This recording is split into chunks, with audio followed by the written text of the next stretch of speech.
নমস্কার, তোমাদের সবাইকে স্বাগত জানিয়ে আজকের ক্লাসটি শুরু করছি। আজকে তোমাদের সঙ্গে আলোচনা করব ষষ্ঠ শ্রেণীর সেকেন্ড সেমিস্টার এক্সাম 2024 সালের রায়মার্টিন প্রশ্নবিচিত্রা থেকে বাংলা বিষয়ে মডেল কোশ্চেন নাম্বার যে 5 ও 6 নম্বর সেটটি আছে, আজকে তারই সমাধান করে দেব। চলো আর দেরি না করে এবার আমরা দেখে নিই। প্রথমেই দেখো দিয়েছে সঠিক উত্তরটি বেছে নিয়ে লেখো। একের এক দাগে আছে এ দেশের যত পালা পার্বণ উৎসব আনন্দ সব কিছুর মূলে রয়েছে চাষাবাস, কারণ এই দেশটা হলো উত্তর হবে কৃষি কেন্দ্রিক। দুই দাগে দেখো নির্জন হাটে রাত্রি নামিল একক কাকের ডাকে। 3 নম্বর প্রশ্ন ঘড়ির দিকে তাকিয়ে বসে আছি কখন ছুটির ঘন্টা পড়বে। বাক্যে ব্যবহৃত অনুসর্গটি হলো উত্তর হবে দিকে। 4 দাগে দেখো উপসর্গ ব্যবহৃত হয় শব্দের আগে। 5 নম্বর প্রশ্ন দেখো অনুসর্গের অন্য একটি নাম হলো পরসর্গ। আর 6 নম্বর প্রশ্ন ধ্বনি শব্দটির অর্থ হলো সুন্দরী। পরের প্রশ্ন যে শব্দটির সঙ্গে শূন্য বিভক্তি যুক্ত হয়েছে তা হলো ভালো। এবার চলে যাই 2 দাগে। 2-এর 1 দাগে আছে কোন কোন জাতির দেয়াল চিত্রের সাধারণ লক্ষণ পদ্ম। সাঁওতাল ব্যতীত অন্যদের মধ্যে ভূমিজ কুর্মী গোষ্ঠীর মানুষের যে চিত্র অঙ্কন করেন। 2-এর 2 দাগে দেখো কি কারণে আম গাছ 2 হাত ভেতরের দিকে সরিয়ে পোতা হয়েছিল। উত্তরটি হবে গাছের ডালপাতলা বাইরের পাঁচিল ডিঙিয়ে চলে যাবে, রাস্তার ছেলেরা উৎপাত করবে সেই জন্য। 3 দাগে দেখো পিঁপড়ে কোথায় আশ্রয় নিয়েছিল। উত্তর হবে একটি ঘাসের পাতার নিচে। 4 নম্বর প্রশ্ন হাটে সন্ধ্যা প্রদীপ জ্বলে না কেন। বেচা কেনা সেরে হাট সেরে যে যার মতো নিজের ঘরে ফিরে যায়, তাই জনমানবহীন হাটে সন্ধ্যা প্রদীপ জ্বলে না। 5 নম্বর প্রশ্ন ছোট্ট বাঘের মা বাবা বাসা বদলে কোথায় গিয়েছিল। উত্তর হবে সজনেখালিতে। আর বুড়ো যখন কাঁদছিল তখন কয় ফোঁটা জল স্লেটে পড়েছিল। উত্তর হবে 3 ফোঁটা। 7 নম্বর প্রশ্ন পটলার ওজন কত। উত্তর হবে 21 এরপরে চলো 3 দাগের প্রশ্নগুলো দেখে নিই। 3-এর 1 দাগে কি বলেছে। সাঁওতাল দেয়াল চিত্র কিভাবে তৈরি করা হয় তা লেখো। এই দেয়াল চিত্রে দেখা যায় একটা বৃত্তের পরিধিতে যে কোনো বিন্দুকে কেন্দ্র করে অন্য একটি বিন্দু টানলে পরিধির ওপর যে ছেদ বিন্দু পাওয়া যায় তার ওপরে পুনরায় কেন্দ্র করে ক্রমাগত বৃত্ত টানতে থাকলে ক্রমে একটি পদ্মের রেখাচিত্র পাওয়া যায়, যে পদ্মের পাপড়িগুলো বিভিন্ন রঙের ভরিয়ে দেয়া। পরের প্রশ্ন দেখো অথবা দিয়ে আছে সেই দিন থেকে গাছ হেলে পড়েছে পূব দিকে। গাছটি হেলে পড়ার কারণ কি। ট্রেঞ্চ খোঁড়ার ফলে আম গাছটির গোড়া একেবারে কমজোরি হয়ে গেল। লেখক এখানে একটি সুন্দর উদাহরণ দিয়ে বলেছেন শিশুকালে টাইফয়েড হলে ছেলে যেমন চিররোগন থেকে যায়, যতই ঠেকো দেওয়ার চেষ্টা হোক না কেন আম গাছটিও দুর্বল হয়ে চিররুগ্নই হয়ে গেল। 3-এর 2 দাগে আছে প্রভাতে পড়ে না চাঁদ আলোচ্য অংশটি কোন কবিতার অংশ। আলোচ্য অংশটি কোন কবিতার অংশ। উত্তরটি হবে হাট কবিতার অংশ। কবি কে। কবি হলেন যতীন্দ্রনাথ সেনগুপ্তে। কোথায় ঝাড় পড়ে না। উত্তরটি হবে হাটে ঝাড় পড়ে না। আছে ছোট্ট বাঘ তার খিদে মেটানোর জন্য কি কি ধরতে গিয়েছিল। বাঘের ছানাটি নদীর পাড়ে গেলে ঠ্যাংওয়ালা কাঁকড়াদের দেখে যেই তা ধরতে গর্তে থাবা ঢোকায় অমনি কাঁকড়া তাড়া দিয়ে কামড়ে ধরে সেই থাবা।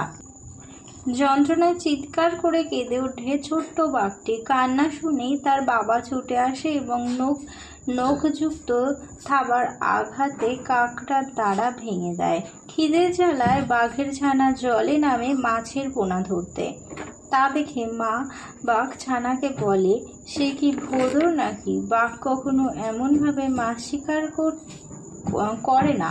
তবে ছানার দুঃখে মা বাঘের কষ্ট হয়। পরের প্রশ্ন দেখো 3-এর 3 দাগে আছে বুড়ো কিভাবে বয়সের হিসাব করে। উধবুড়ো বয়স বেড়ে 40 হলেই বয়স ঘুরিয়ে দেয়। বয়স তখন 39, 38, 37 করে নিচের দিকে নামতে থাকে। এইভাবে 10 পর্যন্ত বয়স নেমে গেলে বয়সকে আবার উপরের দিকে বাড়িয়ে দেয়।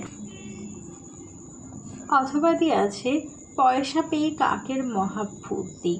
কত পয়সা সে পেয়েছিল, ফুর্তিতে সে কি করেছিল। এবার চলো পরের সেটে দেখে নিই।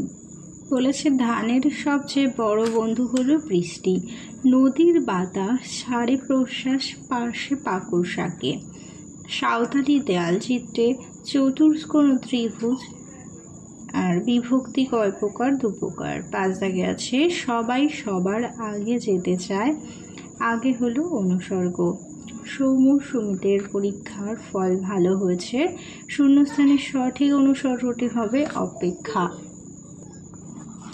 2 দাগে দেখো, 2-এর 1 দাগে আছে বসুধরা ব্রত কোন ঋতুতে হয়? উত্তর হবে গ্রীষ্ম। পরের প্রশ্ন, কার ডাকে রাত্রি নেমে আসে? একক কাকের ডাকে। কটক কোন নদীর তীরে অবস্থিত? হবে মহানদী।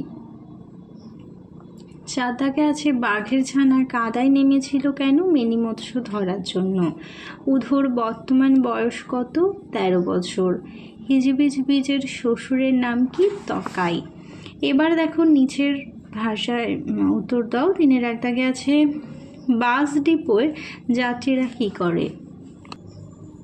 সাহিত্যিক সুভাষ মুখোপাধ্যায়ের মরশুমের দিনে নামক রচনায় বাস ডিপোয় ব্যস্ত ছবি ধরা পড়েছে। ছোট মফস্বল সহ যাত্রীরা নানা স্থানে নানা উদ্দেশ্যে যাত্রা করবেন, তাই তারা উপস্থিত হয়েছেন বাস ডিপোয় বাস ধরার জন্য।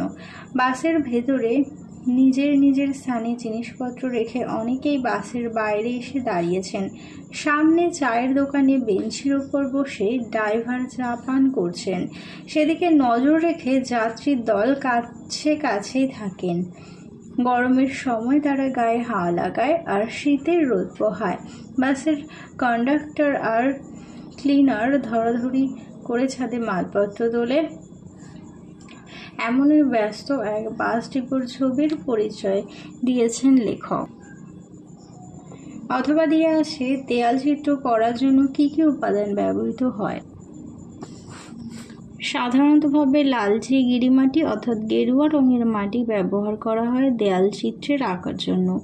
এরপর গিরিফল ডুবিয়ে ঘরের দরজার মাথায় এবং দুপাশের দেয়ালে ছাপ দেওয়ার রেওয়াজও লক্ষ্য করা যায়। এছাড়াও বেশ কিছু আদিবাসী সমাজে দেয়াল চিত্র আঁকার জন্য বিভিন্ন লৌকিক উপাদানও ব্যবহার করা হয়ে থাকে।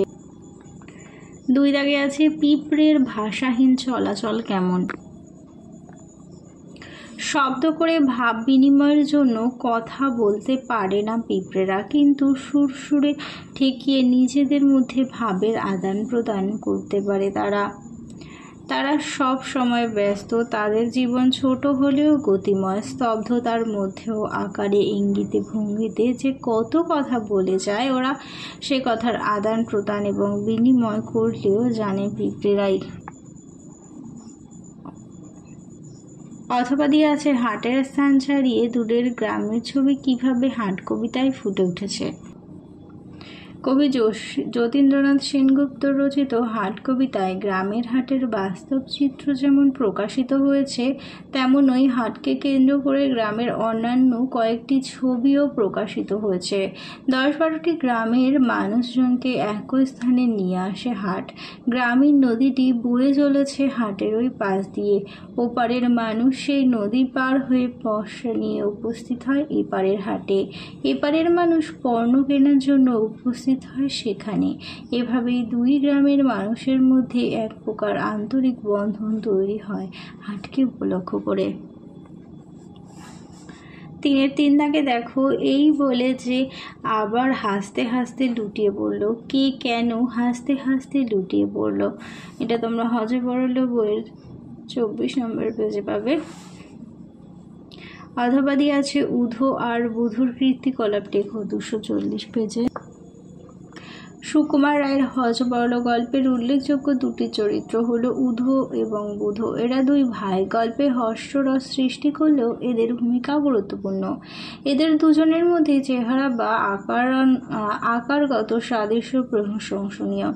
দুজন দুজনকে যেমন ভালোবাসে তেমনই দুজনের মধ্যে সংঘর্ষ লেগে যায় কথায় কথায়। বুধোকে প্রথমে দেখা যায় গাছের কোটর থেকে উধোর প্রশ্নের জবাব দিতে। পরে উধোর ডাকে সে বেরিয়ে আসে। উধো গলায় ফিতে ঝুলিয়ে কতকের মাপ নেয়। তাতে দেখা যায় কতকের হাত, আস্তিন, ছাতি সবরই মাপ 26 ইঞ্চি। উধো বুধো দুই ভাই বয়স গোপন করতে দক্ষ।